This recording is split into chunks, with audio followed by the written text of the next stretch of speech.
Welcome to the Modern Ministry Podcast, where key issues in contemporary ministry are discussed.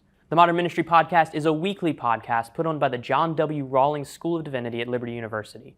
Our school exists to come alongside the local church in its quest to fulfill the Great Commission, and we hope that the content here in this podcast helps you do just that. Michael, thank you for being with us today. I know we're going to talk a little bit about the kind of the context that you're in, and just thank you for taking time to be with us. Yeah, it's exciting. Exciting to be here. Exciting to see what God's doing at Liberty. Yeah, so I want to kind of jump in. I know you're wearing a logo with the Send Network. You're over in California. Maybe talk to us just a little bit about the context that you're in right now, and then we'll get into some of the specifics. Yeah, so I'm technically I'm a church planting catalyst, and I'm part of the Send Los Angeles team, and we serve in the greater Send California strategy, the new partnership between our state convention and the North American Mission Board, ultimately to help churches plant churches everywhere for everyone. And so personally, I'm just outside of LA and still part of the Southern Cal region. I serve in the Inland Empire, and so walking alongside churches, helping them develop residencies, discover church planters in their midst. How do they develop them? How do they discover them? How do they develop them? And then how do we launch them out well and walk alongside them real well? So. Okay. And so you're working with the whole state, or is it more of a regional area? The reality is it's all about relationships and who you know. And so if I'm friends with a pastor, he's going to call me. And but I primarily serve I'm definitely a part of the LA team, and so I primarily serve an area called the Inland Empire. And so if you take Southern Cal, you've got LA, kind of down below it, you've got Orange County, keep going lower, San Diego. If you go straight north San Diego an hour, inland from the coast an hour, you've got the Inland Empire. And so it's it's the 14th largest metropolitan area if you separate it out of LA. About 4.7 million people with another 1.5 million on the way.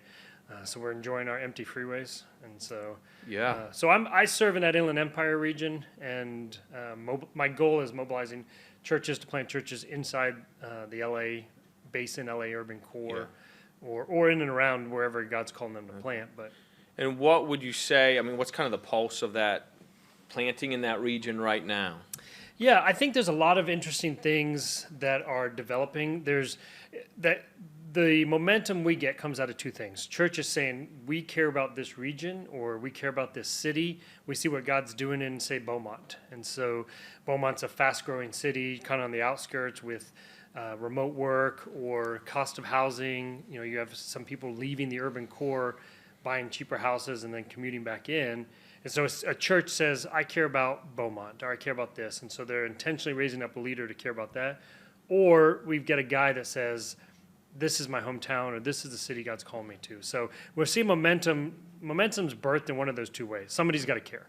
The church cares, or an individual cares, and then we walk alongside them to throw gas on that fire. And so we're seeing some momentum with Arabic planters. We've got some, this guy's that's doing a great job. And then, we're one of the things I do is I say, hey, this is happening. Let me shine a spotlight. Does anybody else see this happening anywhere else in LA, in wherever? How else can we, Can I create momentum by dragging two things that are similar together, and then throwing gas on them? So Korean, Hispanic is church planting is blowing up. We got a lot of resources behind that as well. So It's exciting, some of the stuff that's going on there. Yeah, so let's talk about that maybe a little bit, the more the urban context, right? You already talked a little bit about diversity represented there. I know that we have some who may be listening to us who are out, some country church, right, or others in more of a suburban area. Yours is pretty urban, I guess, from what you're describing. Yeah. What are maybe some of the uniquenesses you see with that? All right, disclaimer,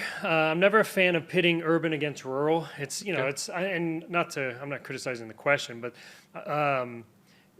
does somebody who lives in a apartment complex, a ranch, or a two-bedroom, house need Jesus? Well, yes, they all need Jesus. And so, but I'm also a Californian, and Southern California, we're arrogant. We live in the best place with the best stuff, the best teams, and all this stuff. And so we tend to be guilty of loving California. And so I wear that California badge proudly. But so urban versus rural, what does that look like? For me, there's a couple big issues. Obviously, density and diversity, and then the implications that those do.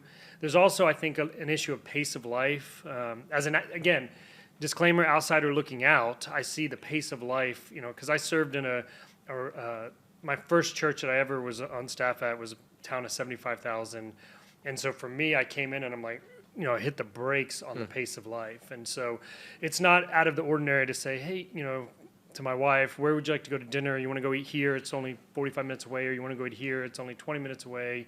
Or let's go to our top Thai place. It's only an hour drive. So that culture and always going, always doing something, because everything's at your fingertips, that pace of life, it has implications in the church and competing and things like that. But I think that's a big difference I've found. And then the other thing I would say is in specialization, that's orientation of specialization in the urban context. You have, in the rural context, maybe you've got to be able to do everything, because you don't have this resource or this resource. But in an urban context, I can outsource that, I can outsource that, but I'm going to be really good at this. And so obviously that then plays out into church planting, in the style and things like that as well. But and then diversity is a big piece, of that. Yeah, how important would you say is being certainly a student of the Word and not, building churches, right? Christ's work, it's His church, but also being a student of the culture and understanding the context that you're in. Do you spend a lot of time with that as well as you prepare church planners? Yeah, I think. I mean, obviously, there's a base that is given to us in Scripture for requirements to be a pastor, and if you're planting a church, you're also the pastor as well. And so now, that entrepreneurial bent, that ability to assess and adjust the culture, I think that's critical, because there's so many things in the urban context that can serve and meet someone's needs. Somebody can live in Southern California for 70 years and never speak a word of English. And I was telling somebody this the other day. I walk in certain restaurants and I feel guilty if they talk to me in English. Like, I get it, it's America, whatever, but I'm like, I'm an outsider in this subculture within this region, and so it's expected. You teach your kids early on, if you want good Mexican food, look here, you got to be able to say, I want this, in Spanish. Like, otherwise it's not going to be good Mexican food if you can order in English. Let's just call it what it is. And so that diversity piece, or that being able to assess the context, is so critical, because everything that any individual wants is tailored to them, and they have access to that. So I'm a soccer fan, so I can watch MLS, I can watch college, I can watch USL 1, I can watch USL 2, I can watch any different level, and that's just in person. That's not counting access on the internet. Okay, I'll watch a U15 team in England play, but I can get as specialized and as focused as I want. So if you can't communicate to a specific culture that you're trying to reach in a language that they can understand, and with tools and resources that they can understand and relates to them, then one, they're not going to listen, and two, they're not going to feel valued, because everybody else is. Yeah, no, I think that's so important, that understanding your context becomes how you're heard, as you just said. If not, taking maybe some techniques that worked over here that aren't, we're not talking biblical principles, other than meeting people kind of maybe where they are and sharing with them the light of the gospel. If someone is listening to this and says, I'd really love to get involved maybe with what God's doing over in Southern California, what are some ways that maybe even practical steps for them to get involved with the network, or just some next steps for them? Yeah, we have a couple resources at the North American Mission Board that can help them go from, just being an individual who prays, so prayforplanters.com or missionaries.nam.net.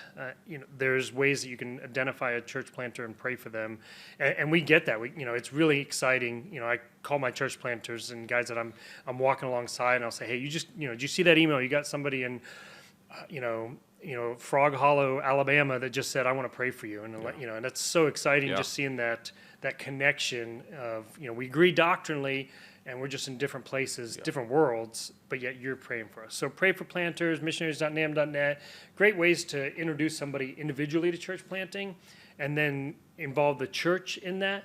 And then, depending on how, from there, I'd probably say, hey, is there a way that we can help you develop a plan to create leaders?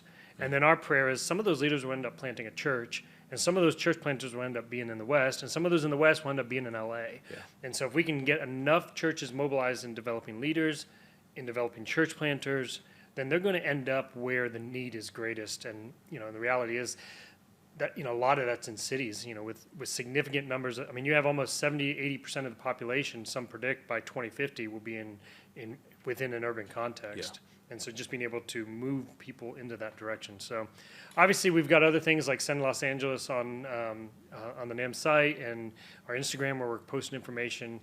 But it's a great opportunity. I always challenge guys, start with prayer. And then if you're wanting to engage your church in that, start with leadership development. And then, from there we say, hey, come bring a team out, meet some of our planters, do a vision tour, anything like that. We saw a lot of, people finding interest and praying for California. When we had our last Southern Baptist annual meeting was in Anaheim. And so it was great to kind of see a lot of that come to fruition and see people, actively involved in praying. Yeah. That's great. Well, thank you for spending a little bit of time with us today, and thank you for your work in Southern California and your passion for the church. Yeah, appreciate it. Thanks for having me.